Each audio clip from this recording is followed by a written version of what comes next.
Hola, muy buenos días. Gracias por su participación en el primero de nuestros webinars APMEC, que nuestra asociación tiene programado realizar este año.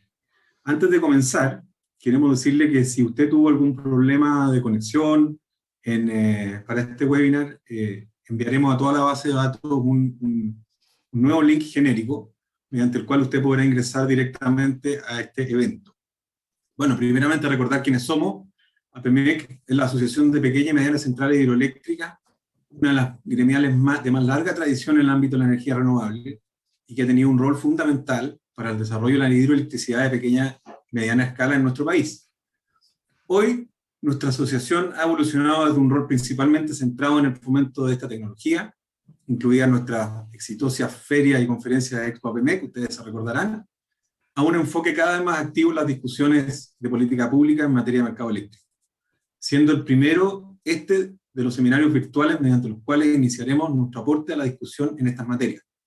En este sentido, como APMEC, pondremos siempre como foco principal en el mercado eléctrico los principios de eficiencia económica, la certeza jurídica y la libre competencia, elementos que creemos que son esenciales para un desarrollo sano, sustentable y sostenible del sector.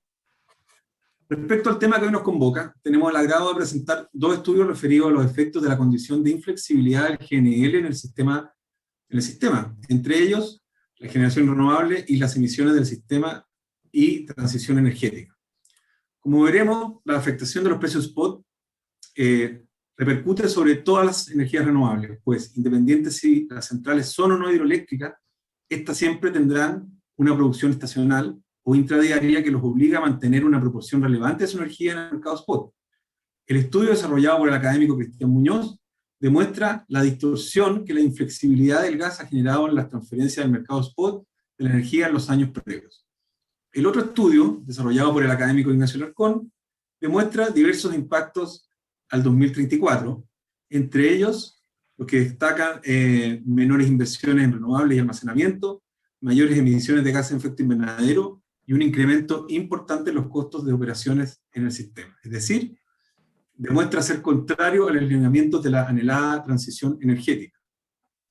También tenemos la presencia del destacado consultor en gas, Marcos Purtó, presentándonos su ponencia Oportunidades de flexibilidad en el mercado internacional de GNL. Por último, daremos paso a un panel de conversación en donde el académico de la Universidad de Chile, Rodrigo Moreno, analizará en conjunto con los presentadores los impactos relevados por los estudios y la metodología de cómo se llega a estas conclusiones. Este panel estará moderado por Roberto Valencia, editor de la revista Electricidad. Finalmente, ya para dar paso a las exposiciones, sostenemos, junto a otras asociaciones de energía renovable, que eliminar la inflexibilidad no provocará alzas en las tarifas de los clientes libres o regulados finales, pues estos cuentan con contratos a largo plazo y no están expuestos a las fluctuaciones del mercado spot. En este sentido, las alzas del precio spot, derivado del sinceramiento del precio de la energía, serían transitorias y favorecerían la incorporación de generación limpia y del almacenamiento. Adelante, por favor, Roberto.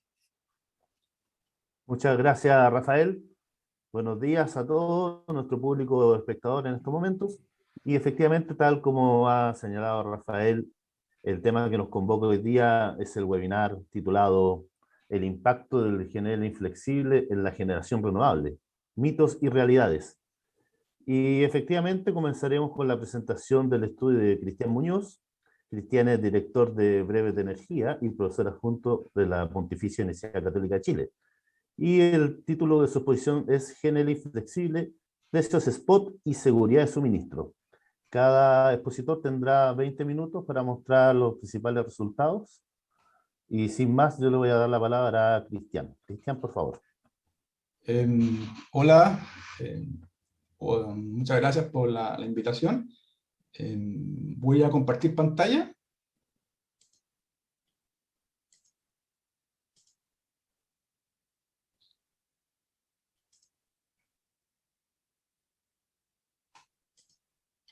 Perfecto. Bueno, lo que voy a presentar acá ahora son unos estudios que me fueron contratados el año pasado, principalmente relacionados con el GNL inflexible. Hay un par de aristas relacionadas con el GNL inflexible, acá están las empresas que financiaron los estudios. Creo que está de más decir que en mi opinión, las opiniones son mías y no comprometen en nada a estas empresas. Yo soy completamente independiente. ¿Qué más? No tengo preferencias tecnológicas, o sea, no me importa mucho si hay energía renovable o no. Lo que sí tengo, preferencias ambientales y climáticas. ¿Okay? ¿Qué quiere decir eso? Que prefiero energía limpia y energía cero emisión. Y adicionalmente tengo una preferencia importante respecto a regulaciones eficientes. Entonces, vamos al tema inmediatamente. El estudio 1, antes de explicar el objetivo del estudio 1, permítanme explicarles un poco a qué nos llevó, por qué derivamos en este estudio, cuál es el contexto de este estudio. Y esto es porque, bueno, yo en breve de energía, ustedes alguna vez han leído algún artículo de energía, converso bastante o bien escribo bastante de temas relacionados con energía, trato de abarcar todos los temas relevantes, y el gas natural ha sido un tema bien entretenido, principalmente a partir de la década pasada. El mundo del gas cambió con el fracking, la fractura horizontal. Entonces hay un antes y después de eso, y eso empezó a desarrollarse comercialmente, porque el fracking venía del año 40, año 50 en Estados Unidos. Empezó a desarrollarse en la segunda mitad de la década pasada, y eso provocó un importante cambio en la industria del gas. Entonces, siempre en mi artículo escribía de las flexibilidades que se estaban dando en la industria del gas, de cómo iba creciendo la industria del GNL Spot. Cuando hablo del gas me refiero principalmente al GNL, gas natural licuado, y cómo estaba creciendo el gas natural licuado con las ventas de spot, cosa que era bien importante, porque cuando, y eso quizás seguramente Marco lo va a explicar mejor que yo, cuando nace la industria del GNL, ya hasta antes de este hito relevante que es el shale gas, la explotación de los recursos no convencionales que parten de Estados Unidos, la verdad es que no había mucho dinamismo en esta industria. ¿Por qué? Porque básicamente los contratos eran punto a punto, con los famosos y denominados take or pay. ¿Por qué? Porque las inversiones relacionadas con el GNL son muy altas. Entonces, cuando usted tiene inversiones muy altas, tiene que asegurarse de eso. Entonces, bueno, me llamó la atención, me llamó la atención algunas de las cosas que estaban pasando en Chile, y bueno, y permítanme mostrarles esta gráfica de acá. Esta gráfica de acá, de la izquierda, muestra el gas, los volúmenes declarados disponibles semanales de gas por cada una de las empresas que declara volúmenes de gas. En azul, vámonos primero al azul, está el GNL declarado disponible, en gris está el gas natural argentino, y en amarillo está el GNL inflexible. ¿Okay? O sea, es el GNL que puede ser declarado por las empresas debido a que según ellas presentan una rigidez y tiene que ser consumido sí o sí. De modo entonces que me llamó la atención los altos volúmenes del GNL inflexible. En 2019 fue del orden de 2,8 millones de metros cúbicos por día. Una nota aparte, punto al pie de la página, nota al pie de la página, en la industria del gas, la gente del gas habla mucho de los millones de metros cúbicos por día, pues por eso que yo uso esa medida. Y entre 2020 y marzo de 2021 fue de 1,9, un poco menor. Si uno lo compara con la proporción de GNL que se generó, el 2019, el GNL inflexible, comparado con la proporción de generación de GNL, aproximadamente un 59-60%, y entre 2020 y marzo del 2021, un poquito menor, 38%. Ahora, si usted quiere hacer otra comparación, se lo quiere comparar con respecto a la disponibilidad del GNL, bueno, entonces esta cosa baja a 32% el 2019 y el 2020, marzo del 2021, 23%. Ahora, puede hacer más comparaciones, pero me parece que eso es suficiente. Suficiente como para mostrar que, bueno, aquí el GNL inflexible, que de algún modo, que está metido en esta norma, que de algún modo fue pensado como para situaciones más bien, situaciones puntuales. Principalmente era darle la posibilidad a aquellos generadores que traían GNL de que si se veían con un GNL que no podían colocar en ningún otro lado, y con un problema importante en el stock de los estanques chilenos, entonces, bueno, pudieran ponerlo en el sistema. Sin embargo, llaman la atención los altos volúmenes de GNL inflexible. A la derecha pueden ver las estadísticas de las declaraciones del 2018 al 2021. El volumen en inflexible aproximadamente de todas las declaraciones que se han hecho es un 10%, aproximadamente 261. Y compras spot de GNL, sí, sorpresa, hay compras spot de GNL. Mucha gente decía que no había compras spot, sí hay compras spot de GNL, del orden de 539 declaraciones del orden del 20%. ¿Ok? Y esto está graficado acá. El puntito azul son son los volúmenes disponibles, que están informados en el programa anual, pero que no se usaron antes y se usan en la etapa siguiente. ¿Ok? Entonces, esto es lo que está pasando, y bueno, algunas empresas me dijeron, oye, Cristian, bueno, ¿qué está pasando con esto? ¿Te parece bien? ¿Te parece normal? Y dije, mire, es una situación un poco que anómala, dado que, como les decía, ve los artículos que se escriben afuera, el GNL está cada vez más dinámico. Entonces, bueno, le dije, mira, en realidad, primero, antes de hacer cualquier tipo de acción, yo creo que es importante saber, bueno, de qué estamos hablando, cuál es la magnitud de los efectos de esta cuestión.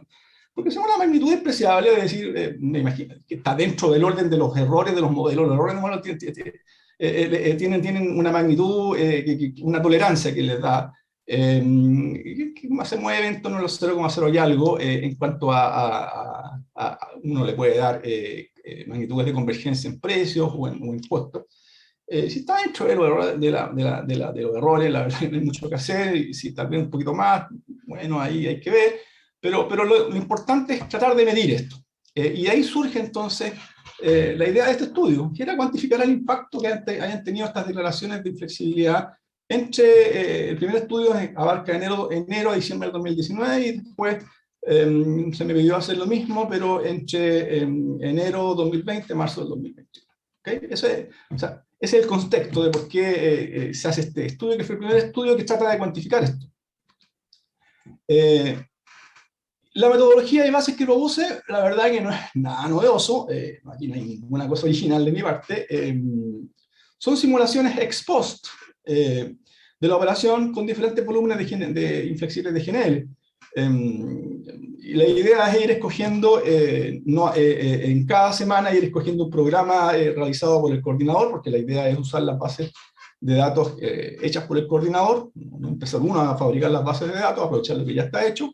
Entonces fuimos escogiendo todas las semanas un programa, se dice programa diario porque el coordinador realiza esta planificación de la operación que es el predespacho todos los días, pero con un horizonte de 7 días. Entonces uno puede escoger, separar una semana, escoge un programa diario y tiene las bases, y puede hacer la corrida por los próximos 7 días usando las bases del coordinador. ¿Ok? Como les decía, esta es una metodología que no es nada de nuevo, se ha usado bastante en el sector. Algunas referencias, por ejemplo, se usó, la primera vez que yo vi esta cuestión que se usó fue en el famoso ROMSET, que muchos de ustedes quizás se puedan acordar, que generó reliquidaciones importantes entre generadores termoeléctricos e hidroeléctricos. Después está la famosa también RM89, que consistía en una serie de cálculos también ex post, con la idea de compensar por operaciones por prueba, operaciones de servicio complementario, operaciones por falla. Porque y ahí uno empezaron a darse cuenta los agentes que cuando se metían grandes volúmenes de generación no programada por despacho económico, afectaba la operación y afectaba los precios. Y otra cosa que también a mí me ha tocado hacer son liquidaciones de seguros por lo procesante. De modo que la metodología es ampliamente usada en el sector, es una metodología ex post, como les decía, que no tiene mucha originalidad. Y los modelos que se usan en este estudio fueron los mismos modelos que usa el coordinador, porque dado que estaban las bases del coordinador, entonces, bueno, usamos los mismos, que es el PLP, que es el modelo de mediano plazo que permite calcular la programación óptima de los embalses. De ahí uno saca, y acá está graficado acá un esquema, corre PLP para un periodo de una ventana de 8 años, saca el primer año, y para cada semana va obteniendo los valores del agua de estos embalses. Y esos valores del agua los empalma. Estos son los típicos empalmes que se hacen entre modelos de corto plazo y modelos de mediano plazo. Los empalma, es decir, los pone al final de la última etapa de la corrida Plexus, que esta es una corrida semanal. La diferencia entre los dos modelos es que el modelo PLP está basado en programación dinámica dual, es decir, básicamente todas las restricciones tienen que ser lineales, y el PLP, de modo que no permite, el PLP no permite programar, tal como está concebido, restricciones de las termoeléctricas, mínimos técnicos, costos de partida, parada, etc. Pero sí el Plexus. ¿Por qué? Porque el Plexus es un programa de optimización MIPS, es decir, mixto, entero, que usa variables enteras y variables continuas, y entonces con eso podemos programar la operación considerando las restricciones termoeléctricas. Esa es la metodología, es la misma metodología que se ha usado por mucho tiempo en el sector, se usó mucho en los CDEC, cuando se programaba la operación, lo usa hoy día el coordinador cuando programa la operación diaria, y lo usa también cuando realiza ejercicios de planificación de largo plazo. Con estas corridas semanales uno obtiene generación, costos marginales horarios por barra, y realiza los balances mensuales de los generadores más relevantes. ¿Okay? En este caso, los generadores relevantes eran los generadores fueron los generadores que compran GNL, son principalmente 4 grandes generadores. Entonces la idea era replicar el balance de estos generadores. ¿Por qué? Porque estos generadores son los grandes deficitarios del sistema, de modo que lo que ellos dejen de comprar, como el balance suma cero, el resto lo deja de vender. O sea, entonces no es necesario simular el balance de todas las 200 o 300 empresas que hay, porque basta con que usted simule el balance de los más grandes, y lo que ellos dejen de vender o comprar se va a reflejar en el resto de la empresa. Esa es la metodología. Estudiamos 4 casos. 4 casos para el periodo 2019, enero del 2019, diciembre del 2019. Y después para el periodo 2020 en adelante estudiamos solamente un caso, ya les voy a decir por qué. Pero los 4 casos fueron los siguientes. Cada uno de estos casos da cuenta de distintos volúmenes de GNL inflexible. ¿Okay? El caso 1 es aquel caso que tiene GNL inflexible nulo, es decir, todo el GNL que está declarado tiene precio, a eso me refiero, es decir, mantenemos la misma disponibilidad, siempre se mantiene la misma disponibilidad, mantenemos la misma disponibilidad de GNL declarado como inflexible, pero le ponemos precio. ¿De qué precio? Bueno, el mismo precio declarado por la empresa en esa semana. El caso 2, GNL2, solamente considera la declaración de volúmenes de inflexibilidad solo un par de centrales. En este caso lo hice solamente para efectos de este ejercicio Neuenco 1, Neuenco 2. Ahora, ¿por qué me puede preguntar por qué cogí centrales? La verdad, porque puede haber sido cualquier otro par de centrales. Solamente quería dar cuenta de una disponibilidad intermedia de GNL inflexible. En promedio, el volumen inflexible declarado entre estas 2 centrales es de 1,1 millones cúbicos por día. Y después nos vamos al caso 3, en donde en el caso 3 declaramos la disponibilidad, se usa la misma disponibilidad de GNL inflexible que se declaró en el año 2019 y en el año 2020, cuyo promedio fue 2,3 millones de metros cúbicos por día. ¿Okay? Y el caso 4 es un caso extremo, y dijimos, bueno, a ver, tratemos de ver el techo de esta cuestión, porque estaba la idea de que los posibles efectos podían ser lineales, es decir, mientras más GNL meto inflexible, más impacto hay. Entonces, la idea de esto, principalmente de este caso, fue establecer un límite y ver si era lineal. Yo pensaba que no, pero había que mostrarlo, y por eso el GNL, este caso consiste en que todo el GNL declarado, toda la disponibilidad de GNL que se declaró en su momento flexible e inflexible, es a precio cero, es decir, es inflexible. Es decir, un promedio de 5,3 millones cúbicos por día. Eso tiene un caso extremo de techo.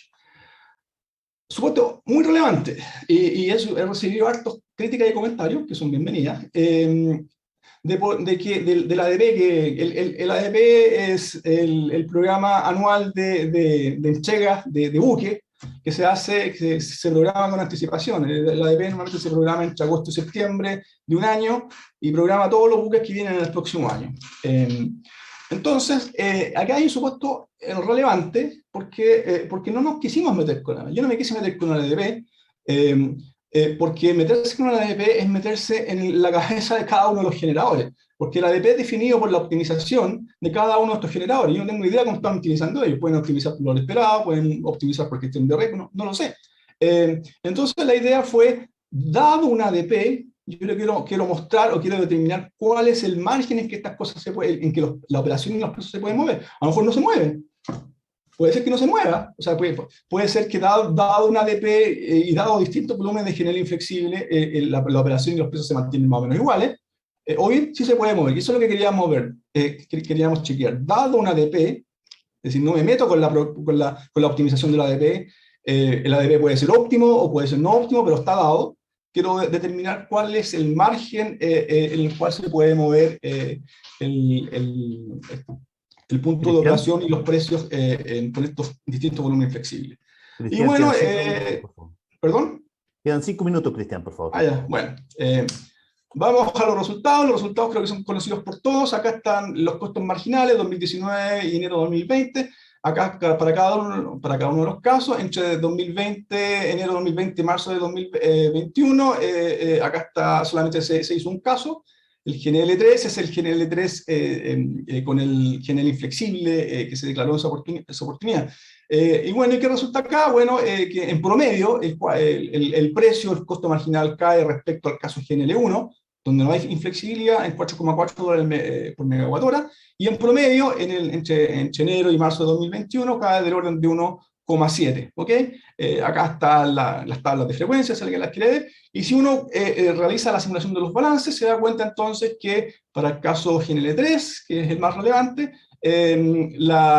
los generadores que compraron GNL compran $63 millones menos, porque son deficitarios en el spot, en este periodo, y en el 2020 a marzo de 2021 compran $36 millones menos. En total, 99 millones. Y ahí salen algunos llamados los famosos 99 millones, que no es costo, no es sobrecosto, ojo, son menores compras en el spot de los generadores que compran GNL. Por tanto, como esta cuestión suma cero, el balance suma cero, las menores compras se reflejan en menores ventas del resto de los generadores, los cuales en su mayoría son generadores, no, en dos, pero en su mayoría sí. Acá a la derecha está cómo cae el costo marginal según mes y las declaraciones. Y acá abajo están las compras físicas. Acá están las compras físicas de los generadores y acá está en azul, oscuro, está el impacto de las menores compras. Como se puede ver en general en todos los meses, en casi todos los meses, no en todos, hay menores compras producto de las declaraciones de inflexibilidad. Racionalidad de esto, ¿cómo se justifica esto? ¿Por qué? Bueno, porque el GNL inflexible es un costo no convexo, es decir, usted toma la decisión antes de programar la operación. Y la decisión es apago la central o la despacho. ¿Okay? No es una decisión por megawatt hora, ¿okay? No es un costo no convexo. Al ser un costo no convexo, tiene el mismo efecto de una central a mínimo técnico. Y acá uno lo puede ver, acá tengo, acá en la izquierda está la oferta y demanda de las termoeléctricas eficiente, es decir, centrales a carbón y centrales a gas. En la línea oscura negra es la oferta considerando que no existe inflexibilidad, es decir, tomo los costos variables de todas las centrales, tomo su potencia y calculo la curva de oferta. Esta curva roja con guión es la misma curva de oferta, pero asumiendo una central con GNL inflexible, en este caso fue Kela. Y la curva en plomo con guión es la misma anterior, pero sumando una nueva central que es Neuenco con GNL inflexible. La línea amarilla, la recta amarilla, es la demanda residual que enfrentan estas termoeléctricas, ¿okay? Que enfrentaron estas termoeléctricas entre 2019 y 2020.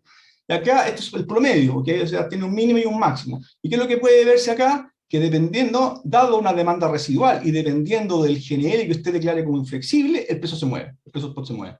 ¿Y por qué? Bueno, porque es un costo no convexo, ¿ok? ¿Y por qué? Porque adicionalmente al ser un costo no convexo, no existen otras termoeléctricas que puedan desafiar esta declaración. Punto muy relevante. Y en la parte de acá, en la B, es el mismo cuadro, pero asumiendo un precio de GNL menor, $6 el millón de BTU. Perdón, acá me faltó mencionar que el GNL que estaba declarado acá es de $8 el millón de BTU, que es similar al año 2019, y en B es de 6, similar al año 2020, y se ve el mismo efecto, pero menor. ¿Okay? De ahí que uno puede concluir que la declaración del precio del GNL es una de las variables relevantes en cuanto al impacto de esta declaración. Hay un segundo estudio que me pidieron, que es respecto a posibles restricciones de compras del GNL, y esto se derivó de qué, porque producto de las conversaciones que se dieron el año pasado, la revisión de la norma, surgieron algunas cosas que decían, bueno, sabes que hay tanto riesgo en esta cuestión si usted restringe la declaración de inflexibilidad o la elimina, entonces que los generadores que compran GNL van a dejar de comprar GNL o van a comprar menos. Entonces, lo que se quería ver es, bueno, dado estos escenarios catastróficos, si había un problema en la seguridad de suministro, es decir, si había fallas. Y lo que se hizo fue tomar el mismo estudio del coordinador de descarbonización acelerada, se hizo para descarbonización acelerada, es decir, todas las centrales carboneras salían a fines del 2025, y lo que se hizo fue, dado una semana del año 2026, la más crítica del año 2026 en cuanto a demanda, en cuanto a disponibilidad hidroeléctrica, se simuló entonces la operación complexos, con todas las restricciones termoeléctricas para diferentes volúmenes, que es lo que está acá, diferentes volúmenes disponibles de GNL. Se partió sin ningún tipo de restricción, es decir, cuando usted no tiene restricción, entonces el volumen que se genera fue de 14.2, después generamos un segundo caso donde no hay restricción de GNL, pero con una prima, es decir, compra al spot. Y después casos con restricciones de limitaciones en el volumen de GNL. ¿Y qué es lo que sucedió? Algo bastante obvio, es que el GNL es reemplazado por diésel. ¿Y por qué? Porque los ciclos combinados pueden operar, tienen una operación dual, operan con GNL y operan con diésel. Entonces, si usted tiene disponibilidad de petróleo, no tiene problemas de suministro. Si se eleva el costo, si se elevan las emisiones. Pero eso es otra pregunta. Acá la pregunta era, ¿existe falla si hay restricciones de GNL? No, no existe falla. Adicionalmente, ¿es racional ese caso? No tiene mucha racionalidad. ¿Por qué? Porque los generadores que compran GNL son deficitarios, entonces no tiene racionalidad que restrinjan la disponibilidad de GNL. Y eso lo voy a chequear en la próxima slide. ¿Qué pasa? Esto es lo que ha pasado el año 2021. Esta es la disponibilidad de GNL comparada entre enero y diciembre, con datos reales hasta julio para el caso del 2021. Y se ve el año 2019 en la línea gris cómo fue la disponibilidad declarada de GNL, no lo generado, lo declarado semanalmente. En la línea azul para el año 2020 y el 2021 la línea roja. Es decir, si usted compara el volumen promedio de GNL enero-julio 2021 versus 2020-2019, hay más GNL o se ha traído, o hay mayor disponibilidad de GNL que los años anteriores. ¿Cuánto más? Comparado respecto al 2020, 3,3 millones cúbicos por día. ¿Y por qué? Porque no es novedad. ¿Por qué? Porque los generadores, ¿qué es lo que han hecho? Y se puede ver en la gráfica de la derecha, han comprado spot en el GNL en el spot. ¿Por qué? Porque el spot existe. Existe para comprar y existe para vender. ¿Y cuánto han comprado? Fíjense las cantidades importantes que han comprado. Han comprado acá está los millones cúbicos por día, entre 8 y 12 millones cúbicos por día. A la derecha está el precio. ¿A un precio caro? Pues, sí, porque el GNL en el spot está caro, está sobre los 12, 14, incluso a 16 dólares el millón de BTU. Pero sí se puede comprar. Evaluación privada, y este es el punto, yo creo que es importante de esto. Primero, el generador GNL, el generador que compra GNL, enfrenta dos decisiones de optimización. La primera decisión de optimización que enfrenta es para definir, dado un perfil de precios, de costo marginal, define cuál es el ADP que optimiza su estado de resultado. Optimiza, ya sea dada una función de optimización, que puede ser un valor esperado o puede ser una gestión de riesgo con valores condicionales en riesgo, etc. Pero optimiza dado un perfil de precios. Ahora, ¿qué es lo que pasa? Que ese perfil de precios es afectado por la optimización, de modo que acá se forma un problema iterativo. ¿Okay? Esa es la primera decisión, pero una vez que lo resuelve, tiene el ADP que optimiza su estado de resultado. Cada uno de los generadores que compra GNL enfrenta esta decisión. La segunda decisión es, dado un ADP, es decir, definí qué buques venían, el costo ya está hecho, lo compré, la decisión que enfrenta el generador es, bueno, el buque lo uso o lo desvío. Esa es la segunda decisión. Si lo desvío, no es que el costo de oportunidad sea cero, por favor. Existe un spot, tiene un costo de oportunidad diferente de cero. ¿Por qué? Porque puede vender ese mismo GNL en el spot, o bien puede usar sus cláusulas sus cláusulas make-up LNG, es decir, que puede trasladar esos volúmenes a consumos futuros. ¿Okay? Evidentemente los consumos futuros implican un riesgo, pero sí es una decisión que tiene que ser valorizada. Y la segunda opción es, si no desvía, obtiene un ingreso por ventas de generación en el spot, y adicionalmente un beneficio porque al vender baja los precios, baja el precio spot, y si es deficitario, bueno, tiene un beneficio adicional. Aspectos relevantes de optimización privada, porque alguien me puede decir, bueno, si optimización está bien, y me parece muy bien, si los generadores hacen eso, ese es su negocio, optimizan, pero la optimización privada me asegura o me garantiza un óptimo social cuando existe competencia. Bajo competencia, es decir, cada uno de los generadores compite optimizando, en definitiva, existe competencia, por tanto eso me asegura el óptimo social. Acá hay aspectos relevantes que hay que tomar en cuenta. Los generadores son pivotales, es decir, nadie los puede, concentran toda la generación eficiente de gas. Ellos compran y tienen los ciclos combinados con generación eficiente. Nadie los puede desafiar en sus decisiones, ya sea para restringir o ya sea para generar de más. Y adicionalmente, tienen la misma posición comercial en el spot, son deficitarios. De modo que, dados estos puntos relevantes, el resultado de la optimización privada no garantiza una libre competitividad. Y finalmente, conclusiones, Roberto lo veo un poco nervioso, así que voy a terminar rápido. Finalmente, ¿cuál es la conclusión de estos estudios? Primero es que los precios se afectan. ¿Por qué? Porque la restricción no convexa de GNL inflexible tiene un efecto similar a los mínimos técnicos. Y no sé si usted ha visto alguna vez que los mínimos técnicos suben los precios. Al contrario, los bajan. Es un gran problema que viene, que fue abordado con un estudio que hicimos atrás para el año 2018. La opción de GNL inflexible es una herramienta de riesgo. ¿Por qué? Porque está dentro de las opciones que yo puedo tomar como generador que compra GNL. Y finalmente, los generadores que compran GNL tienen una posición dominante. Ahora, es distinto si la ejercen o no, pero sí hay una posición dominante, es decir, su decisión finalmente determina el equilibrio del sistema. De ahí que está plenamente justificada, y yo sigo, en algunas otras cosas he sido bastante crítico de la CNE, pero está muy bien justificada la intervención de la Comisión Nacional de Energía en el punto. Y la pregunta de fondo es, bueno, ¿quién define este portafolio óptimo de compras de GNL y el desvío de los buques? ¿Lo siguen definiendo los privados o tiene que venir un tercero a definirlo? Eso es. Muchas gracias. Gracias a ti, Cristian, por la completa exposición. Te recordamos a los telespectadores que este estudio será comentado dentro de un rato más. Y ahora pasamos rápidamente a la presentación de Marco Portió, especialista de Energy Advisor. El tema que va a presentar es oportunidades de flexibilidad en el mercado internacional de GNL. Marco, por favor. Buen día a todos, muchas gracias. Voy a compartir mi presentación. Voy a necesitar que Cristian deje de compartir la de él. Ahí vamos. Bueno, mientras preparo esto, primero querría agradecer a PEMEC y también agradecer a todos los participantes que dedican su tiempo esta mañana para escucharnos. Bueno, yo voy a tratar de hablar un poco del mercado de GNL y un estudio que hicimos con Breves de Energía y Cristian a principios de este año, que de hecho puede verse como un complemento de los dos que mencionó Cristian.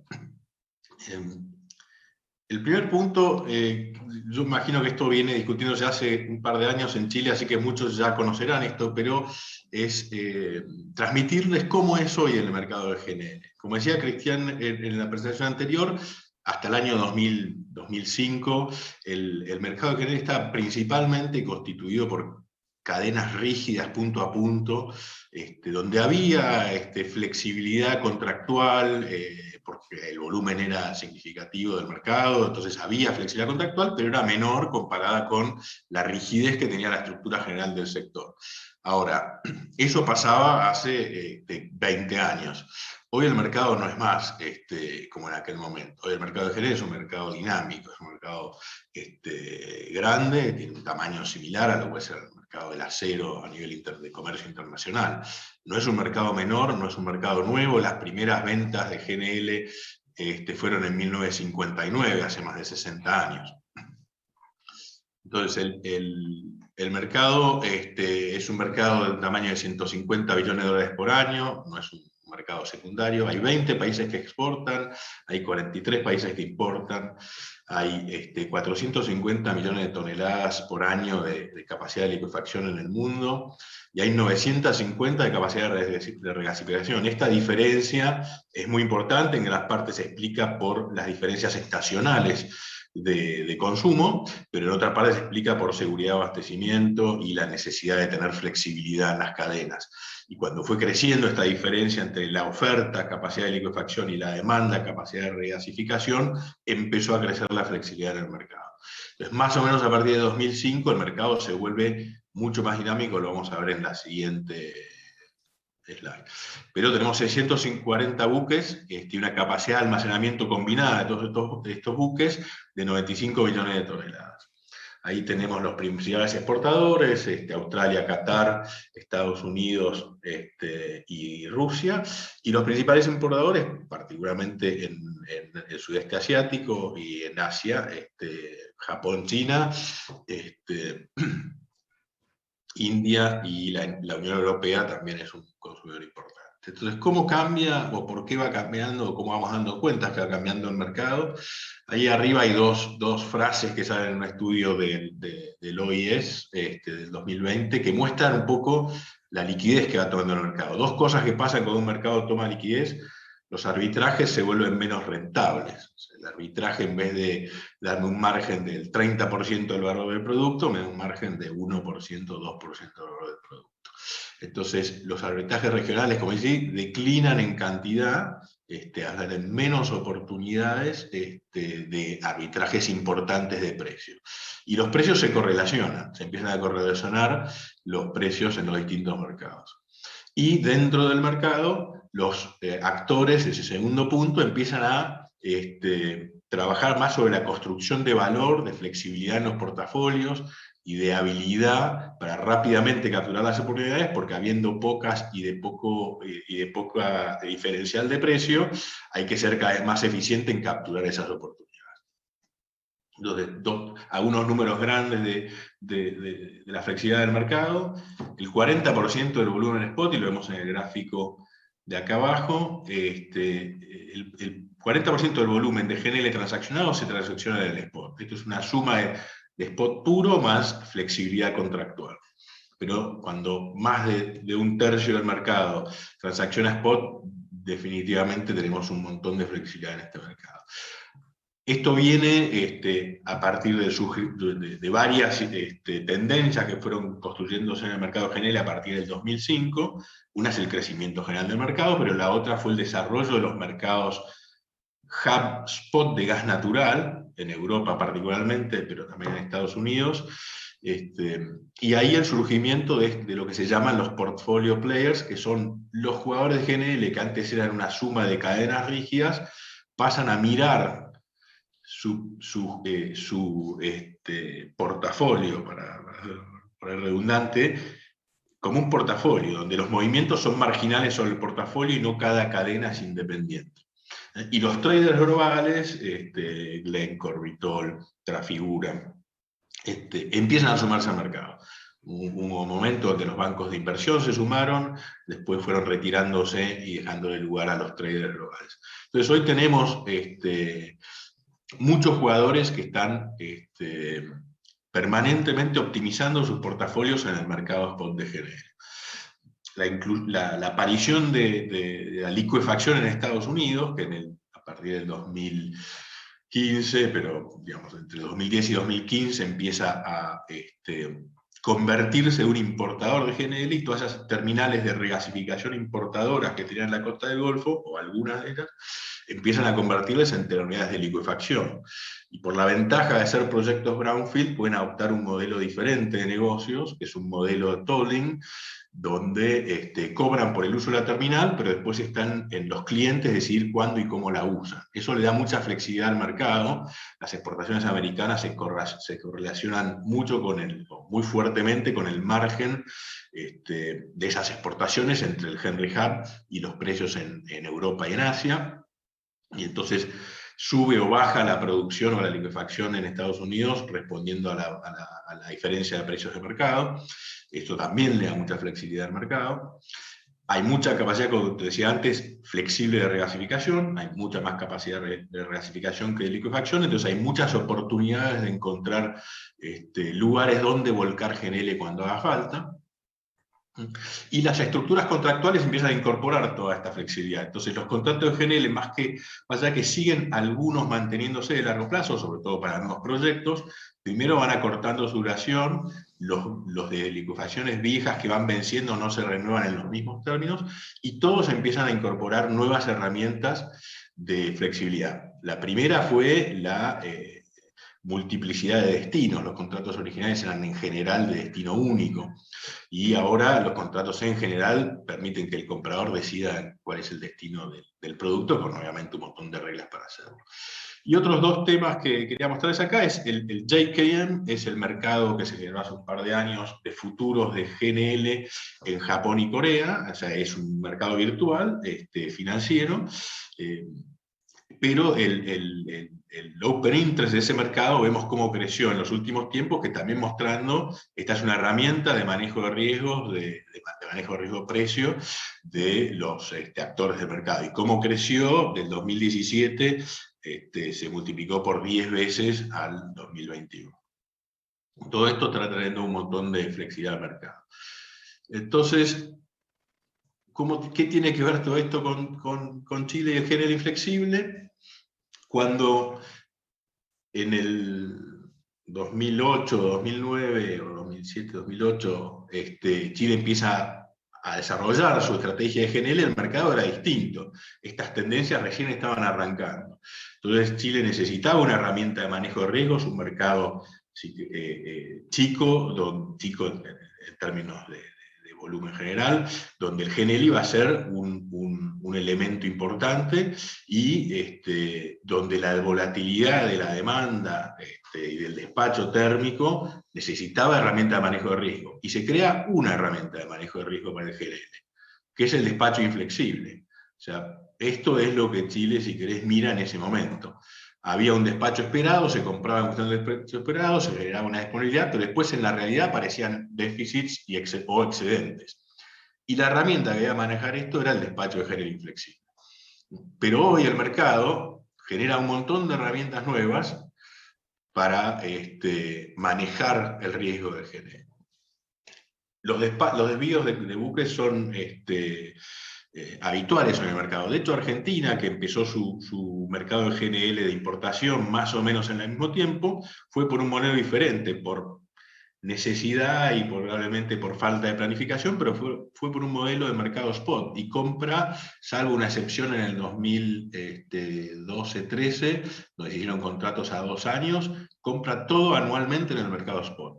A 3, 4 o 5 meses vista, pero compra todo anualmente en el mercado spot, y nunca ha tenido un problema de falta de disponibilidad de volumen. Siempre hay casos puntuales, pero nunca ha sido un problema serio la falta de disponibilidad o la falta de liquidez del mercado spot para que Argentina se abastezca. Entonces tenemos más de 20 operadores que hoy son activos en el trading cotidiano de cargamentos, optimizando sus portafolios en forma diaria y comprando y vendiendo cargamentos en forma diaria. Y obviamente funciona como un modelo de maximización de valor. Y en los contratos, en las modificaciones o los desvíos de cargos contractuales, en general un modelo de ganancia compartida, tiene que haber profit para los dos lados de la ecuación. Pensando en Chile, en general en el mundo los mercados, el principal es Asia, Japón, Corea, China, Taiwán, pero Europa funciona sobre todo como como yo llamo cargo sink. Es un sumidero de cargamento. Cuando yo tengo un cargamento que no tengo a dónde enviar, Europa siempre lo puede absorber. La pregunta es a qué precio, pero siempre puede absorber ese cargamento porque siempre tiene capacidad de regasificación disponible. Siempre estoy generalizando, ¿no? Puede aparecer algún caso puntual. Estados Unidos también es una fuente, es un mercado, pero más que a través de la venta, aunque en el noreste sigue habiendo un mercado de GNL de importación, es a través de la cancelación de cargamentos, que en el fondo es como una venta de un cargamento. Y hay otros destinos en América Latina, Argentina, Brasil, y también en el Medio Oriente. Ahora, en este nuevo juego de GNL más flexible, el timing es crucial. O sea, no deja el GNL por tener más liquidez y mayor flexibilidad, de tener restricciones al momento de operar en el mercado. Y la regla básicamente es, cuanto antes ejecutas la transacción, más liquidez y mayores oportunidades vas a encontrar. Cuanto más sobre el momento del consumo o de la llegada del cargamento querés operar, menos oportunidades tenés, menos liquidez tenés. Los arbitrajes de precios son entre Europa, representado por TTF, Estados Unidos Henry Hub, y Asia, representado por JKM. Y lo otro a tener en cuenta es los charter rates. Entonces, ahora, ante un excedente o déficit en Chile, yo puedo mirar oportunidades de desvío. Tengo que mirar el timing, tengo que mirar los precios internacionales, tengo que mirar el precio al que ese cargamento estaba viniendo. Y acá va a haber oportunidades que van a poder reducir esos excedentes de generarse. Con esto en la cabeza, sumado que nos parábamos, después de estos estudios que comentó Cristian recién, se miraba el 2021 con esta declaración de GNL, de disponibilidad de GNL, donde vemos una esperada disponibilidad de GNL inflexible muy importante durante prácticamente todo el año. Entonces esta preocupación generó la idea de decir, bueno, ¿qué podría ocurrir o cómo podría impactar la flexibilidad en GNL sobre esta situación que se ve complicada? Más GNL inflexible, más reducción o más impacto sobre el costo marginal. Y entonces con esto, Cristian me llamó para hacer este estudio. La metodología que usamos es una metodología similar a la que recién describía Cristian, pero ¿cómo fue el circuito que analizamos? Bueno, salimos de una simulación del mercado eléctrico chileno, por la metodología que Cristian describió, y de acá sacamos el despacho de GNL, ¿está bien? Y sacamos los excedentes que se acumulaban. También sacamos el costo marginal, y el impacto del costo marginal, y el impacto del costo marginal del GNL flexible. Y con esto empezamos a mirar la estimación donde, dentro de la programación de buques que arribaban a Chile, se podían generar disponibilidades de cargamentos para poder desviarse. Entonces, con el cronograma de buques y la estimación de la fecha donde este volumen iba a estar disponible para desviar, seleccionábamos cargamentos que podían ser desviados. Y para cada uno de esos cargamentos calculábamos el costo de oportunidad, cuál el mejor valor que se podía obtener en el mercado internacional para ese cargamento. Entonces, entre ese valor del cargamento en el mercado internacional, los costos declarados por el GNL y también el valor que hubiera recibido el generador, que recibiría el generador, se terminaba fluyendo ese volumen al mercado chileno y cobrando costo marginal como GNL flexible, calculábamos el valor de ese desvío, ganancia o pérdida que generaba ese desvío. Esto lo hicimos en enero de 2021, lo hicimos semanalmente, durante 4 semanas hicimos este análisis y estos son los resultados que tuvimos. Primero, siempre detectamos volumen disponible para desviar. En las 4 semanas, las 4 simulaciones que se hicieron, en las 4 había volumen excedente de GNL que iba a terminar, o que terminaría como eje flexible, y estaría disponible para ser desviado. En las 4 semanas había opciones para desviar esos cargamentos de manera rentable. Esto lo miramos en la simulación sobre un periodo largo, pero en el análisis de cargamentos a desviar sobre cargamentos de febrero, marzo y abril. Cargamentos concretos. Lo que vemos acá, y la ganancia que generaban estos desvíos tuvo un rango en esas 4 semanas entre $20 millones y $70 millones. Esto significaba siempre desviar entre 3 y 4 cargamentos. O sea que estamos hablando de entre 5 y 20 millones por cargamento de valor para el que lo desviaba, digamos. Marcos, quedan 5 minutos, Marco, por favor. Perfecto. Bueno, no los voy a aburrir entonces mucho con los números, pero nosotros mirábamos el costo del GNL, esto es para Quintero y para Mejillones, el valor de Liberty Port del GNL en Chile, digamos. Entonces mirábamos cuánto podía ser la oferta de Estados Unidos, esto era más que nada para contexto, y después mirábamos las opciones de valor, vendiéndolo a JKM en 2 versiones. Una donde maximizamos el beneficio de los diferenciales de flete, se hacía anticipadamente el desvío, entonces podíamos obtener el valor adicional de la eficiencia en los fletes. Y el otro, si lo desviaba una vez que había llegado a Quintero. Ya el barco estaba en la puerta de Quintero y yo decidía ahí desviarlo. Igual, y el otro era desviarlo hacia Europa. Y como vemos acá, estos son los precios, y acá en el lado derecho lo que tenemos es el margen que se generaba. Y estos tres arbitrajes que mencionamos después, ¿qué margen generamos? Como vemos, había márgenes negativos, había márgenes bajos, pero también había márgenes, para Europa los márgenes eran bajos, pero en ese momento, para desviar a Asia, los márgenes eran muy importantes.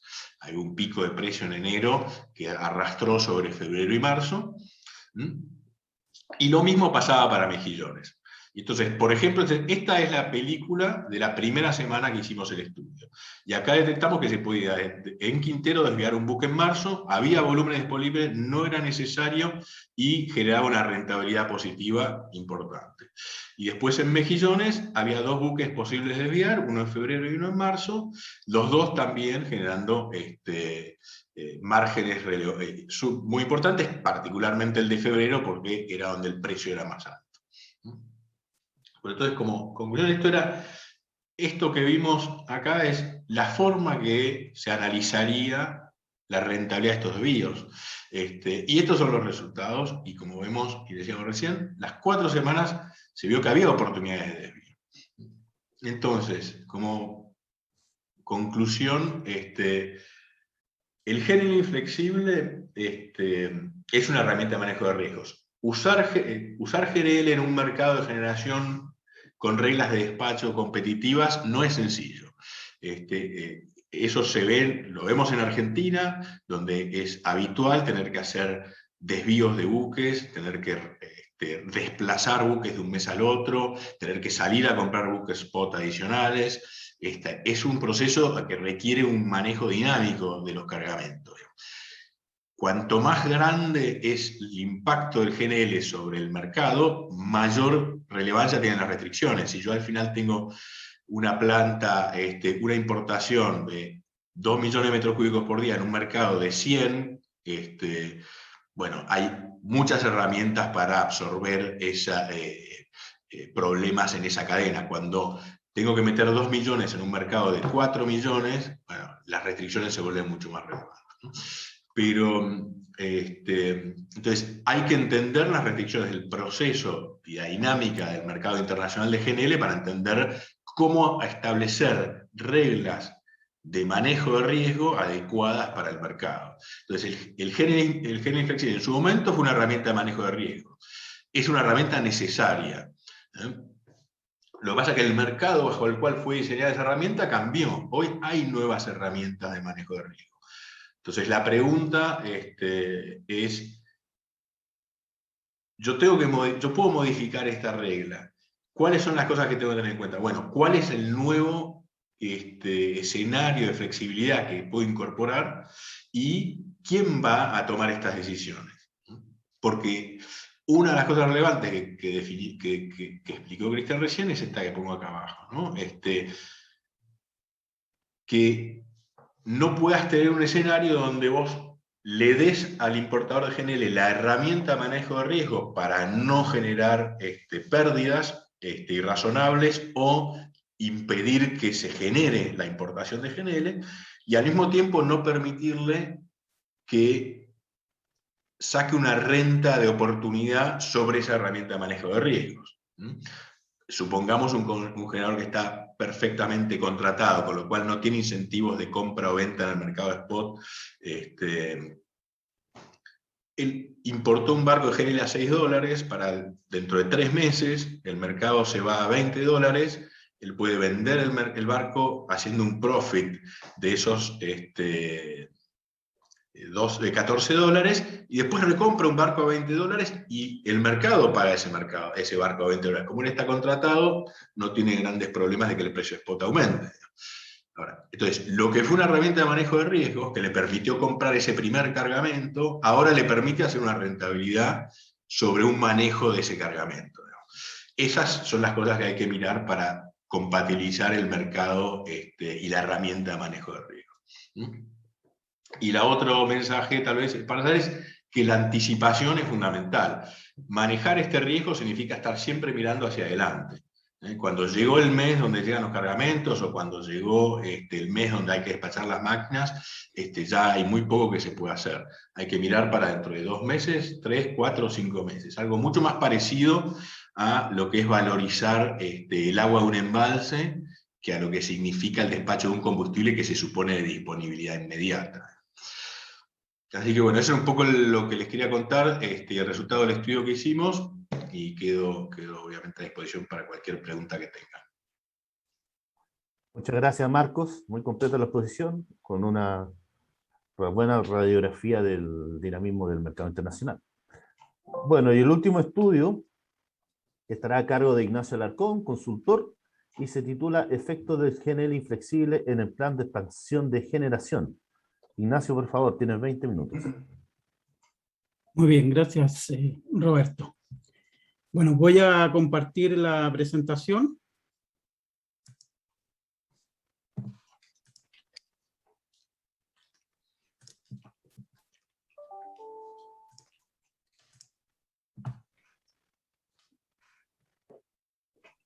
Bueno, como mencionó Roberto, el estudio que les voy a presentar es un estudio a largo plazo de los efectos del GNL inflexible en el plan de expansión de generación.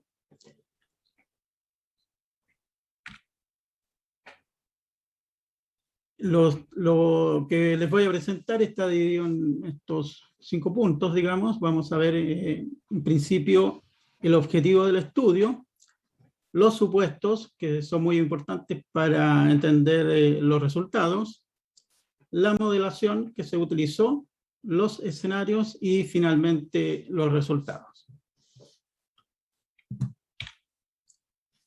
La idea de este estudio es básicamente analizar el impacto que tiene el gas inflexible en la instalación de proyectos de energía renovable.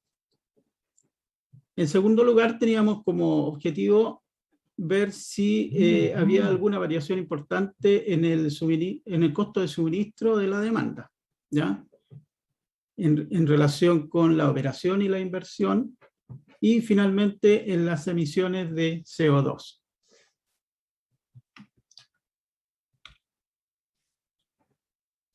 En relación con los supuestos, algunas de las cuestiones más importantes están puestas acá y comenzaremos con el primero, que es cada nivel de GNL declarado inflexible, suponemos que se mantiene durante todo el horizonte de estudio de expansión. Esto significa que los inversionistas conocen e internalizan en sus decisiones el nivel de GNL inflexible. Es decir, es un dato, digamos, porque el modelo así lo ve, de que este GNL va a entrar sí o sí, digamos. La remuneración por potencia de suficiencia se mantiene en los niveles actuales por tecnología, ¿ya? Los inversionistas suponemos que deciden sus inversiones con van nulo y ventas en el mercado spot. Los precios de los combustibles de GNL flexibles e inflexibles son los mismos. Este también es un punto muy importante porque hemos supuesto que los precios para valorizar los costos, digamos, son los mismos en ambas situaciones.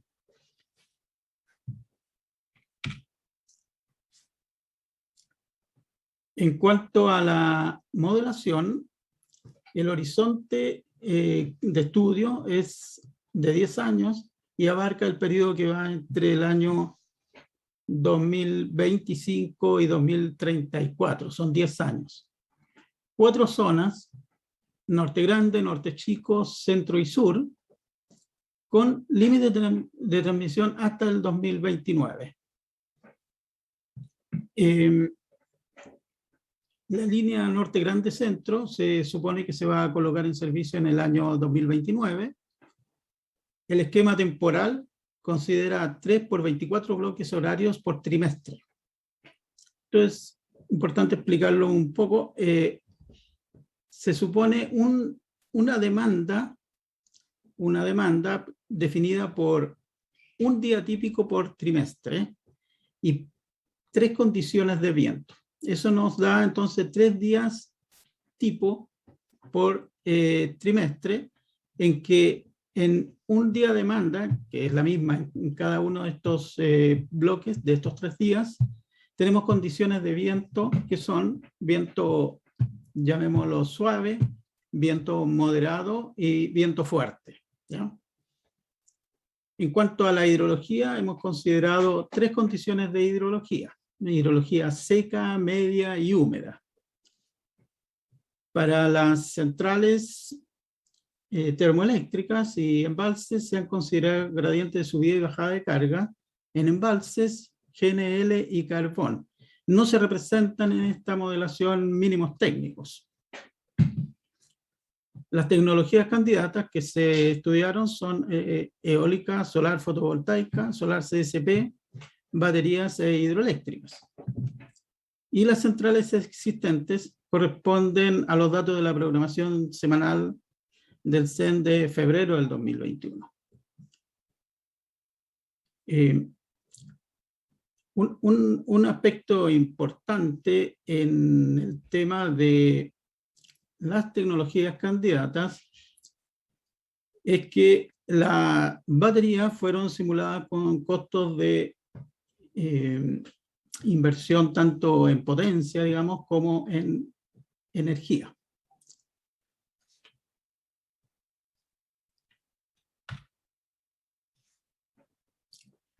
A continuación, entonces, vamos a ver los escenarios que se estudiaron. Los escenarios estudiados, si ustedes se fijan, corresponden prácticamente todas las bases definidas por la CNE en la fijación de precios de nudo. Tenemos entonces en el crecimiento de la demanda que en todos los casos, en todos los escenarios que se utilizaron, la demanda que se considera es siempre la de la CNE en precio de nudo, para la fijación de precios de nudo. En el escenario de precio de combustible, perdón, el factor precio de combustible, tenemos escenarios en que hicimos un cambio. En el caso combustible, escenario costo de inversión, y corresponde a precios constantes. La CNE, después vamos a ver cómo varían en definitiva los supuestos de precios, pero es importante tener presente eso. En el escenario de retiro acelerado, se hizo un cambio en términos de los retiros del plan de retiro de centrales térmicas a carbón. En el caso base tenemos el plan de retiro hacia el 2040, y en el retiro acelerado considera que las centrales a carbón se retiran en su totalidad hacia el 2030. En los costos de inversión agregamos una diferencia en relación con el precio de nudo de la CNE, que consiste en utilizar una curva de aprendizaje principalmente para las candidatas que son con tecnología eólica, solar fotovoltaica y baterías. Y se consideraron además 3 condiciones de inflexibilidad similares a las utilizadas en los estudios que presentó Cristian Muñoz. Partiendo por la inflexibilidad,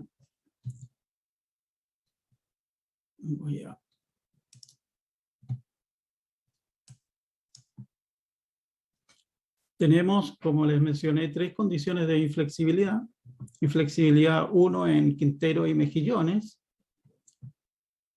que es bastante mayor en el primer trimestre. Inflexibilidad 2 y 3, que alcanza en el caso de Mejillones a 3,2, en Quintero 2,4, muy similar a la inflexibilidad 2, en la inflexibilidad 3, y fíjense ustedes que al final entonces hay un aumento incluso en el último trimestre.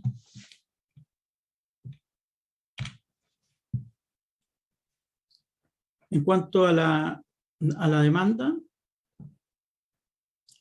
corresponde exactamente a la previsión de demanda de la que utilizó la Comisión Nacional de Energía, y vemos que a nivel sistema el año 2022 tiene un crecimiento esperado bastante alto y en los años siguientes comienza a bajar. Los últimos 2 años de crecimiento son los mismos que consideró la Comisión para el último año, el 2032. Los precios de combustibles, tenemos acá la evolución de los precios del carbón, que en general bajan hacia el año 2032 de 74.7 a 71.5. El gas natural licuado comienza en 7.5 y aumenta a 8.4. Y el crudo, el petróleo, de 62 a 78. Entonces, el escenario de precios de combustible constante considera constantes los valores iniciales de precios de combustible. Eso va a tener un impacto en que se mantienen, si ustedes se fijan, los precios bajos en GNL y petróleo, y el carbón también tiene una diferencia. En cuanto a los costos de inversión, también se utilizaron los precios de nuevo de la Comisión, pero en el escenario alternativo lo que se utilizó son los costos de inversión que se muestran acá. Para entender este gráfico, entonces, les voy a mencionar lo siguiente. Al lado izquierdo tenemos costos en dólares por kilowatt y dólares por megawatt hora. Estas dos curvas que están más abajo, hay que leerlas desde el 2009 al 2019, y corresponde al LCOE, solar fotovoltaico, y de LSOE eólica, digamos. Son valores que cambiaron desde el año 2009 hacia el año 2019, por ejemplo, de $350 por megawatt hora, perdón, por kilowatt, perdón, por megawatt hora como LSOE, hasta valores del orden de 30, 35 en el 2019. La fuente es el Lazard, ¿verdad? Y la central, los proyectos eólicos con LCO desde 150 tendiendo a 50. Esto tiene una variabilidad, digamos, importante, pero estos son los valores medios. Los valores que están acá, que deben leerse en dólares por kilowatt, son la proyección de estos precios, es decir, la tendencia que tienen estas curvas, pero desde el año 2021 hacia el 2035 o 34. Y como ustedes pueden apreciar, los valores se mantienen bastante constantes. Es decir, en este estudio están asumiendo que los costos de inversión se mantienen prácticamente constantes para las tecnologías eólica y solar, y solamente las baterías tienen una tendencia a la baja, que tampoco es muy importante, digamos, ¿no? Entonces, es muy relevante esto porque finalmente la proyección que se está haciendo de costos de inversión es bastante conservadora. En cuanto al retiro de centrales a carbón, acá les muestro la potencia acumulada retirada en cada uno de los casos. El retiro hacia el 2040 se consigue hacia el final, digamos, y alcanza, este es el último año, 2040, y esta es la curva en el caso del 2030, entonces este valor de retiro de todas las unidades de carbón se alcanza en este año, en el 2030 precisamente, y esa es la diferencia. Antes de pasar a ver los resultados, quiero que recordemos los escenarios. Entonces, vamos a ver primero el caso base y los 3 escenarios de inflexibilidad. Los resultados del plan de expansión se muestran acá y vemos que hay una reducción importante entonces en la instalación de nuevos proyectos de generación renovable. Básicamente, en este estudio, el producto de las proyecciones, ¿verdad?, de costos de inversión, básicamente vemos que las baterías no entran en este análisis. Mayoritariamente lo que entra es la tecnología eólica. Como ustedes pueden ver, tenemos en todos los casos una mayor penetración de energía eólica. En el caso con retiro acelerado, obviamente aumenta muchísimo la penetración de energía renovable, pero aumenta mayormente la generación eólica y no la solar. Y esto se debe principalmente a que en los años previos hemos tenido una instalación bastante importante ya de generación solar, lo que hace que los precios en los horarios, en las horas con sol, baje y no justifique la entrada de nuevos proyectos. En el caso en que los combustibles se mantienen constantes y la curva de costos de inversión es la que les mostraba con esas curvas proyectadas, la instalación de generación entonces renovable es más parecida en los 4 escenarios, es decir, el efecto es menor principalmente al caso base, en que se nota una mayor diferencia. Ignacio, quedan 5 minutos, por favor. Bien, gracias. Acá tenemos los resultados de emisiones de CO2. Es importante notar el efecto del retiro de centrales a carbón. En el caso base se comienza a notar cuando ya hacia más al final, cuando empiezan a retirarse una mayor cantidad de centrales a carbón, pero acá en los casos retiro acelerado, en estos dos casos el retiro es acelerado al 2030, tenemos una disminución importante en las emisiones de CO2. Y como ustedes pueden ver, en todos los casos se produce un cruce, digamos, ¿no? Al comienzo el gas inflexible reduce las emisiones, pero hacia futuro las aumenta. En este caso es porque lo que está haciendo es desplazar el carbón y acá está desplazando energías renovables. Los resultados finales, entonces, en resumiendo, son que en el caso base tenemos nuevos proyectos de este orden, digamos, de 4.200 megawatts, disminuyendo hasta 2.521. Y lo interesante acá es el impacto en energía renovable, la menor inversión en proyectos en términos de megawatts. O sea, no es una cantidad menor, estamos hablando del orden de 1.200 que puede alcanzar valores entonces del orden de 18 o 30%, y en el escenario, en el último, en que hay un menor efecto, pero también es un efecto importante que en términos promedios, si consideramos por ejemplo la inflexibilidad 2, estamos hablando del orden de un 20% de menor inversión. Esto yo diría que es uno de los aspectos importantes del estudio, y es que la inflexibilidad tiene un efecto en las inversiones en energía renovable.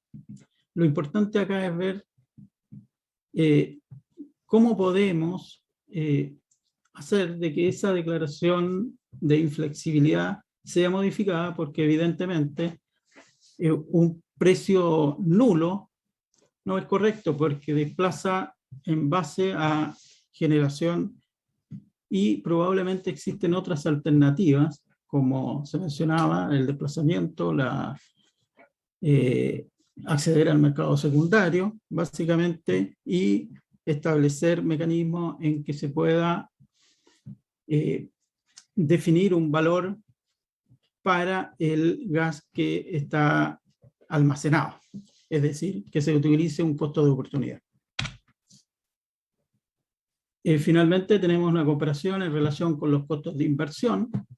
También es importante el efecto que tiene. Esto está por verse, ¿verdad? Porque los costos obviamente dependen de las posibilidades de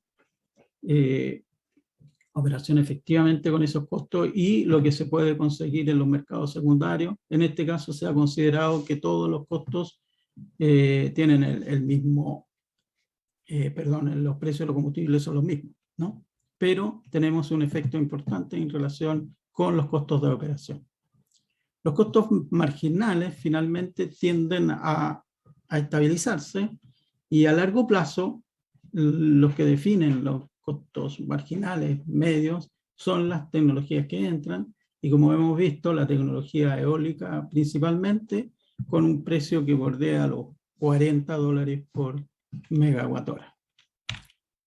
Bueno, eso es todo. Muchas gracias por la atención.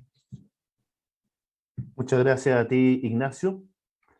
Bien, ahora pasamos a nuestro espacio de comentarios de los 3 estudios presentados que serán realizados por Rodrigo Moreno. Rodrigo Moreno es académico del Departamento de Ingeniería Eléctrica de la Universidad de Chile y ha participado también en esta discusión entregando análisis e investigaciones. Rodrigo, tienes 15 minutos para comentar los 3 estudios y destacar los principales aspectos a tu juicio. Perfecto, muchas gracias, Roberto. A ver si veo el reloj de los 15 minutos. Ahí está. Muchas gracias. Bueno, primero quisiera agradecer a la organización por la amable invitación a participar de este seminario. También quiero felicitar a los expositores por fomentar el uso de la modelación en el análisis de problemas complejos. Creo que eso es muy necesario. Advertir, eso sí, que la modelación no es fácil.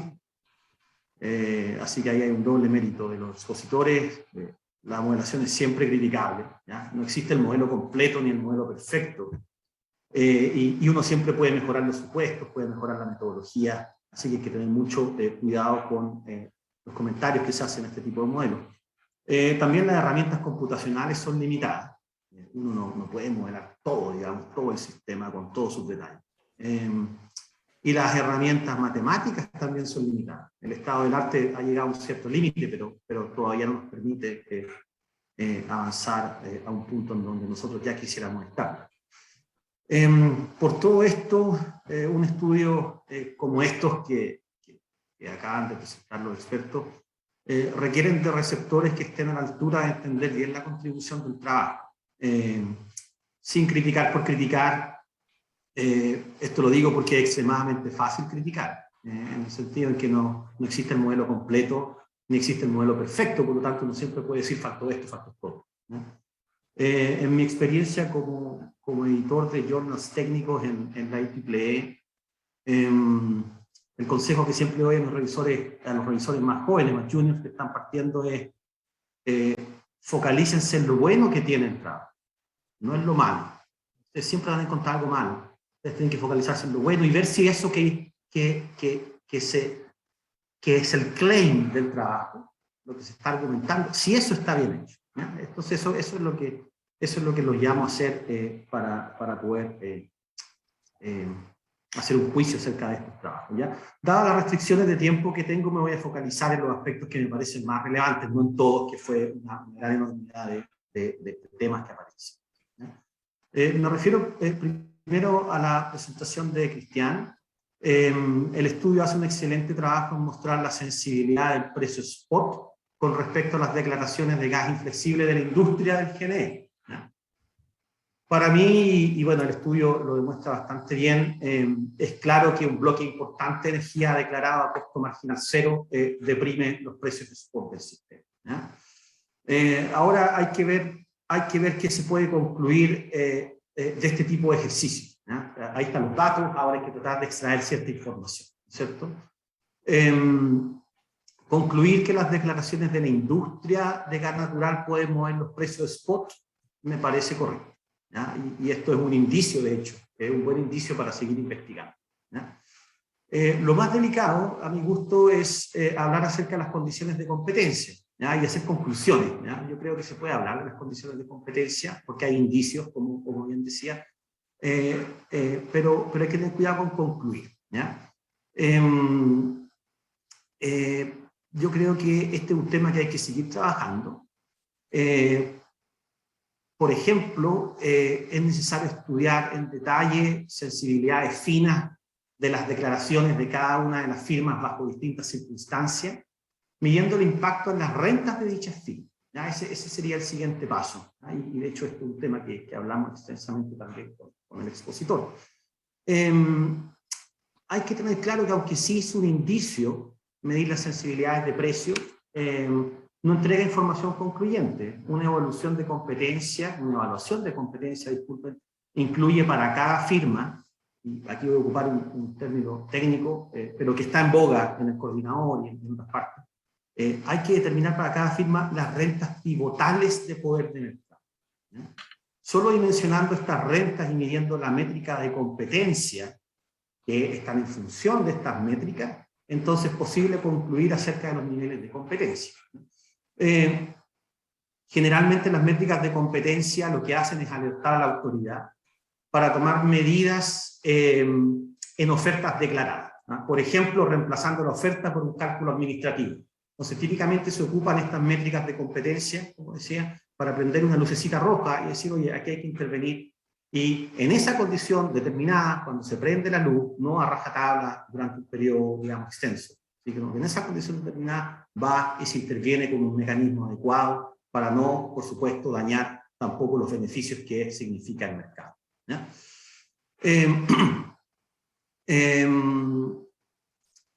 A mi entender existe una medida de mitigación en la nueva norma técnica, producto de que precisamente se está hablando de un cálculo de oportunidad administrativo. Así que eso pareciera estar en la dirección correcta, ¿ya? En definitiva, creo que este estudio es una muy buena aproximación a un tema que es extremadamente importante, que son las condiciones de competencia del mercado, ¿ya? Y hay que seguir trabajando constantemente en este tema para poder finalmente tener conclusiones que nos lleve a intervenir con material robusto en un mercado. Con respecto a la segunda presentación de Marco Porteó, la presentación hace un excelente trabajo, en mi opinión, en mostrar las complejidades del mercado del GNL y de su flexibilidad. Se concluye acerca de la evolución reciente que han tenido estos mercados internacionales, moviéndose hacia una flexibilización. Y además se concluye acerca, o se recomienda acerca de esta necesidad de revisar el mecanismo actual de declaraciones de gas inflexible. Y en mi opinión creo que esto es coherente con la respuesta que ha tenido la Comisión Nacional en términos de querer revisar y mejorar la norma. Ya podemos discutir exactamente cuál es el mecanismo que está proponiendo la Comisión, pero al menos está respondiendo a esta evolución que estaba hablando Marco, ¿ya? Marco presenta la necesidad también de reflejar de forma adecuada el valor de oportunidad del GNL, lo que me parece que es correcto, y mi impresión es que eso está en línea con la propuesta también de la Comisión. En mi opinión, la norma técnica actual permite la existencia de declaraciones que yo llamo declaraciones binarias, ¿ya? Una u otra, que es costo cero o lo otro, digamos, ¿ya? Y esto evidentemente es una aproximación muy gruesa, ¿ya? Nuevamente yo creo aquí que la Comisión está haciendo un esfuerzo en términos de permitir un continuo de valores, disculpen, que refleje un costo de oportunidad, y esto me parece positivo. Es muy bienvenida también, en mi opinión, la necesidad que habla Marcos de contar con un esquema adicional para garantizar un abastecimiento eficiente de GNL. Yo mismo he presentado esta idea varias veces, la he presentado a la Comisión Nacional, de hecho del gobierno anterior, y también en el Congreso, ¿ya? Ahora, hay que tener cuidado con estos mecanismos. En mi opinión, ojalá que esto se haga mediante mecanismos de incentivo, ¿ya? Y tratar de evitar al máximo, esto no es siempre posible, pero tratar de evitar al máximo los esquemas muy rígidos, lo que llamamos los mandatos, ¿ya? El error usual cuando se habla de este tema es comparar el mercado imperfecto con un mandato perfecto, ¿ya? Y hay que recordar que los mandatos también son imperfectos, ¿ya? Y las evaluaciones de los distintos mecanismos deben reflejar este hecho, ¿ya? Una cosa que me gustó mucho también que dijo Marco es que estos mecanismos deben considerar el timing de las decisiones. De hecho, él habló que el timing de las decisiones es crucial. Y esto para mí es muy crítico porque evidentemente el timing de las decisiones va afectando la evolución del costo-oportunidad. O sea, en el caso exagerado, el costo-oportunidad en el último minuto evidentemente va a ser cero, ¿ya? Pero el tema es que podemos ir acomodando con cierta anticipación, y yo creo que esto es algo que se debiera reconocer cuando se piensa en estos mecanismos de mercado para poder dirigir a la industria del gas a su punto deseado. Eso con respecto a la presentación, mis comentarios con respecto a la presentación de Marco. La presentación de Ignacio también me parece que es muy buena en mostrar algunos principios económicos. Particularmente se refiere a cómo una mayor declaración de gas inflexible a costo marginal cero reduce el precio de mercado y eso afecta en el equilibrio económico las inversiones a futuro, ¿ya? Suponiendo que el equilibrio económico es ese. Y de hecho, esto ocurre porque a mayores declaraciones de bloques de energía a costo marginal cero, evidentemente el precio de equilibrio es menor y esto a su vez factibiliza menos proyectos. Esa es como la mecánica que tiene el modelo detrás. De hecho, cuando uno ve los detalles, y bueno, aquí Ignacio me podrá corregir si me equivoco, en mi entender el modelo lo que está haciendo es reducir el volumen completo de inversiones. Y eso es porque lo que les comentaba, digamos, el equilibrio económico que se está modelando tiene que ver con el soporte que se encuentra en estos precios spot que se están deprimiendo, ¿ya? Ahora, y aquí viene el tema de los detalles un poco. Esto se produce por algunas simplificaciones importantes a mi gusto que tiene el modelo que alteran este equilibrio económico, ¿ya? Por ejemplo, el modelo no ve condiciones de estrés, no hay plantas diésel, por ejemplo, en el modelo que estén participando. No se contemplan restricciones de seguridad u otros mecanismos de inversión. Entonces eso hay que tener cuidado, porque obviamente este no es un modelo de forecast, no es un modelo realista acerca de lo que va a ocurrir a futuro, ¿ya? De hecho, yo no creo que exista ese modelo. Así que hay que tener mucho cuidado con las conclusiones, pero sí es un excelente ejercicio teórico que nos ayuda a entender el principio económico del problema, que son que estas declaraciones de gas inflexible reducen las utilidades que finalmente terminan soportando las nuevas inversiones. Eso es lo que habla el modelo, yo creo que lo hace muy bien, pero hay que tener mucho cuidado para ocuparlo como un forecast. Y de hecho, esto evidentemente no puede ser un forecast, porque en la práctica las inversiones se dirigen mediante otros mecanismos que van mucho más allá del precio spot y del mercado spot. Y estos mecanismos ayudan a materializar inversiones, lo que a futuro debiese fortalecer más inversiones renovables y más importante, creo yo, inversiones en almacenamiento, ¿ya? Estoy hablando de las remuneraciones del mercado de la potencia, de las licitaciones de contrato, que esos son los mecanismos por excelencia llamados a empujar la inversión. Evidentemente estos mecanismos hay que mejorarlos de todas maneras, hay que eliminar las actuales distorsiones que tienen estos mecanismos de largo plazo, en particular las licitaciones. Se ha estado trabajando muchísimo en términos de la potencia, pero se ha dejado un poco de lado el tema de los mercados de largo plazo, que yo creo que son claves en este sentido. De hecho, en el año 2004, cuando ya se empezó a instaurar el sistema de licitaciones, al menos la autoridad del momento tenía súper claro, digamos, que este era el remedio para poder empujar las inversiones hacia un punto deseado, ¿ya? Y en ese sentido, las inversiones no pueden estar soportadas única y exclusivamente en una proyección de precios.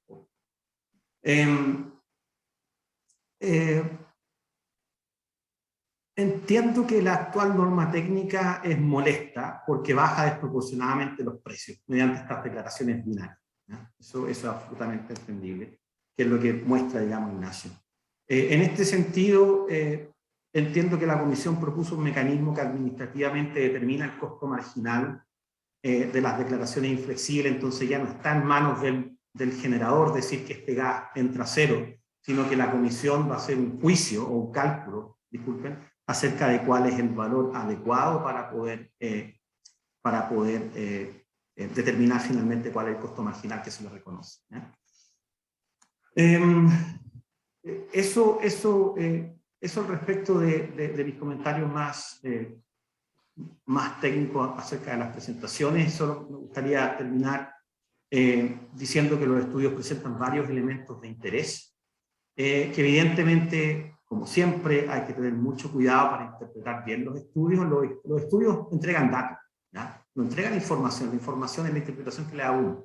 Entonces, ese es el proceso que hay que tener mucho cuidado.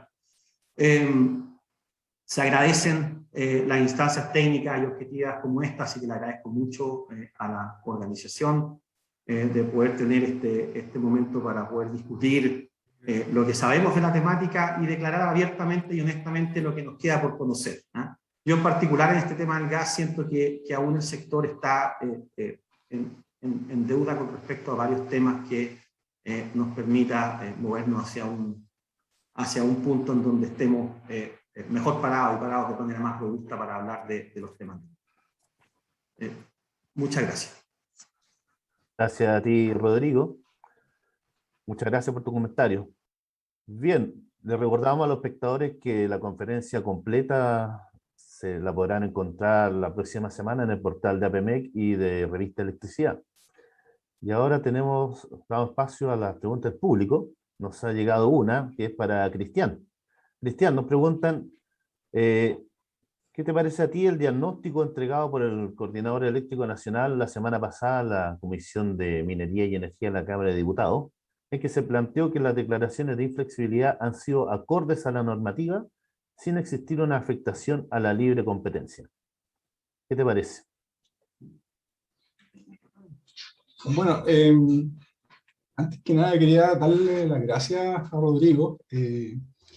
La verdad que este tipo de instancias es súper bueno porque permite discutir en temas técnicos y por eso que le hicimos harto hincapié en el tema de la metodología y no solamente tener a alguien que lo comente, que tenga una opinión similar a la de uno.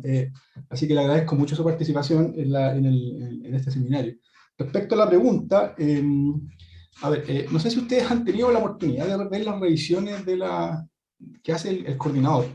Bueno, yo hace algunos meses me estoy metiendo en las declaraciones. No toda la información es pública, pero uno se puede meter a la página del coordinador e ir viendo las declaraciones que hay. Es por eso que mostré una estadística, no sé si se acuerdan, como la segunda o tercera slide mostré una estadística de cuántas declaraciones habían existido, cuánto era por cambio de volumen, cuánto era spot y cuánto era flexibilidad.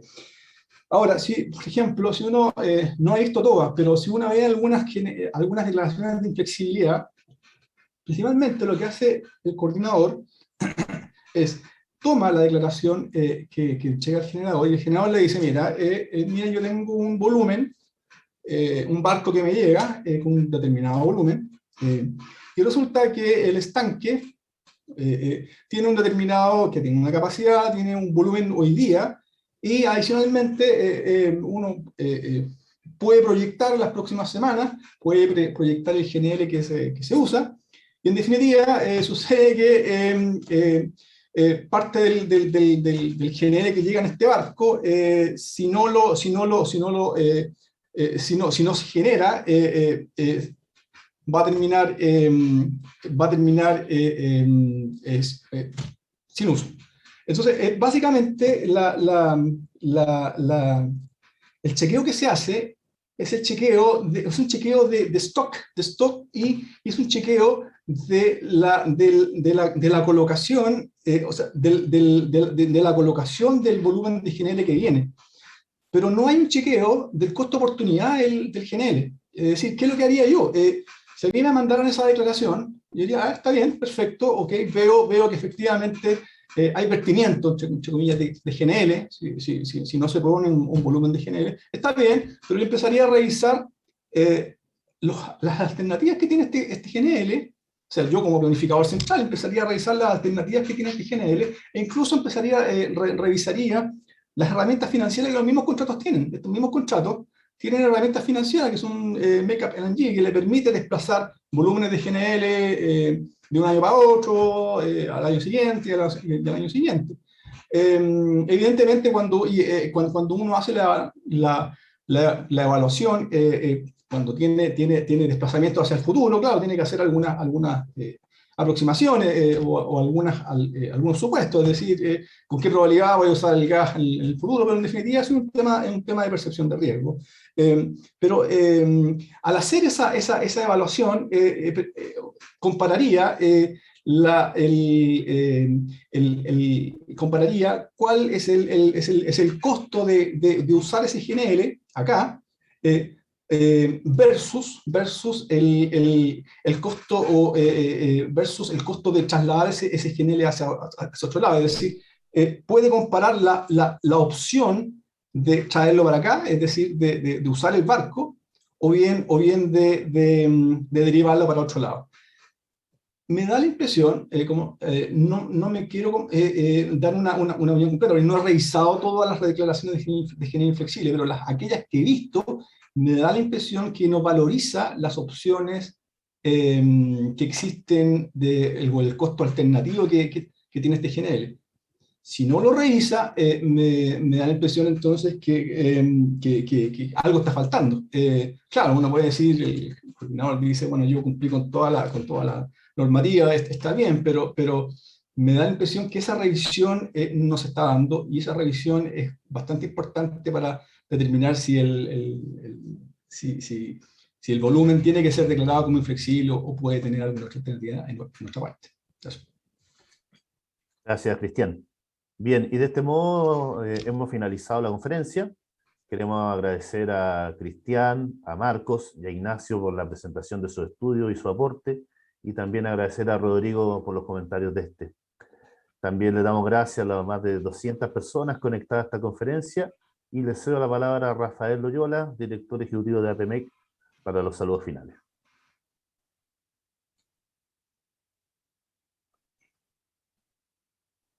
Bien, gracias Roberto. Bueno, muchas gracias a los participantes, efectivamente en especial al profesor Moreno, que ha reconocido que ha sido un seminario del cual nuestro objetivo era que fuera técnico y objetivamente centrado en los hechos y en los estudios bien fundamentados, y muy por el contrario de lo que se ha indicado en otras oportunidades, que aquí nosotros hemos participado como en una especie de guerra de trincheras. Esto no es tal. Este seminario lo aclara y así lo indica. Han sido estudios con reconocida excelencia técnica, y la verdad es que lo agradecemos muchísimo. Este es el primero de varios seminarios que va a hacer nuestra asociación. Y también quiero concluir agradeciendo a las más de 200 personas que nos han visto tanto por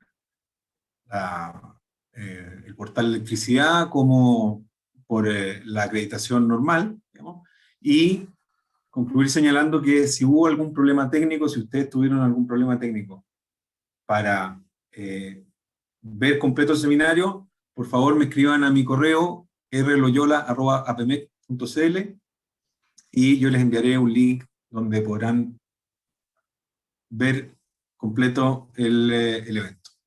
Así que muchas gracias.